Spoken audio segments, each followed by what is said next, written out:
आ गई तुम? हाँ आ गई। अब तुम ऐसे बोलोगे कि तुम्हारे लिए कुछ सरप्राइज है तो आना तो पड़ेगा ना भाग के। बताओ जल्दी क्या सरप्राइज है। ऐसे ही बुला लिया था बस, तुम्हारे बिना मन नहीं लग रहा था तो सोचा कि तुमसे मिल लो। दीदी अगर याद आ रही थी तो घर आ जाते ना, मुझे ऑफिस में क्यों बुलाया। और ऑफिस में आ तो काम पे ध्यान दिया करो, मुझ पे ध्यान दोगे तो कैसे चलेगा। काम पे कुछ ज़्यादा ध्यान दे रहा था चेतना, इसलिए शायद परिवार पे ध्यान नहीं दे पाया ना। क्या बोले जा रहे हो? एक तो मुझे बोला सरप्राइज है, मैं भाग भाग के यहाँ पे आई, फिर कहते कोई सरप्राइज नहीं है सिर्फ मिलना है, और अब बोल रहे परिवार पे ध्यान नहीं है। क्यों बोला है ये बताओ ना। चेतना मैं ये कह रहा था कि तुम्हारी पास्ट लाइफ के बारे में मैं इतना कुछ जानता ही नहीं हूँ यार।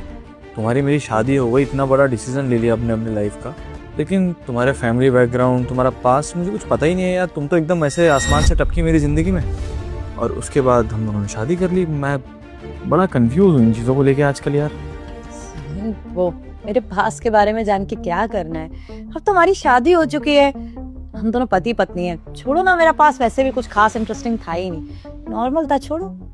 अच्छा ठीक है, तुम्हें अगर जानना ही है तो मैं अपने परिवार के बारे में बता देती हूँ। देखो इतना तो मैंने तुम्हें बताया था कि छोटे होते से ही मैं अकेली हूँ। बहुत छोटी थी जब मम्मी पापा का एक्सीडेंट हो गया था, तब से मैं ऑर्फनेज में थी। हाँ एक कजन ब्रदर है बहुत दूर का, कहीं आउट ऑफ इंडिया में रहता है, लेकिन उससे कोई रिश्तेदारी ही नहीं है क्योंकि पापा मम्मी के बाद उन्होंने कोई रिश्तेदारी रखी ही नहीं। तो यही है, 18 साल तक मैं ऑर्फनेज में रही, फिर उसके बाद मैंने अपनी पढ़ाई करके काम वाम शुरू कर दिया, बस इतना ही है।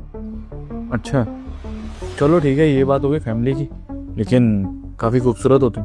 तो कुछ रिलेशनशिप्स वगैरह के बारे में बताओ अपने आज।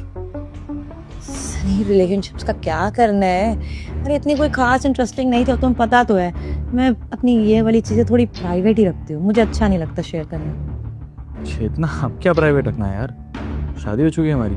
मेरे पेरेंट्स को तुम जानते हो, मेरी ज़िंदगी में क्या है क्या नहीं सब तुम्हें पता है। कोई बाहर के देश के एजेंट तो नहीं हो ना?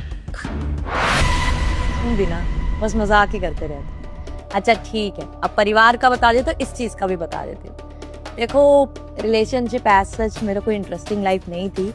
एक बॉयफ्रेंड था मेरा, लेकिन वो स्कूल लाइफ में ही रह गया। 4 या 5 साल उसका रिलेशनशिप में थी, फिर उसकी मेरी सोच बदल गई। अब तो उसकी भी शादी हो चुकी है, बच्चे हैं उसके। लास्ट पता नहीं कब कांटेक्ट हुआ था, याद भी नहीं। तो बस यही रिलेशनशिप था यार, कोई इंटरेस्टिंग लाइफ थी भी नहीं मेरी। अच्छा तुम ये सारी बातें छोड़ो ना, अब मैं यहाँ पर आई हूँ तो कहीं बाहर घूमने चलते हैं। चलते हैं, लेकिन मैंने तुमसे कुछ कहा था कि एक सरप्राइज है और वो सरप्राइज सच में है।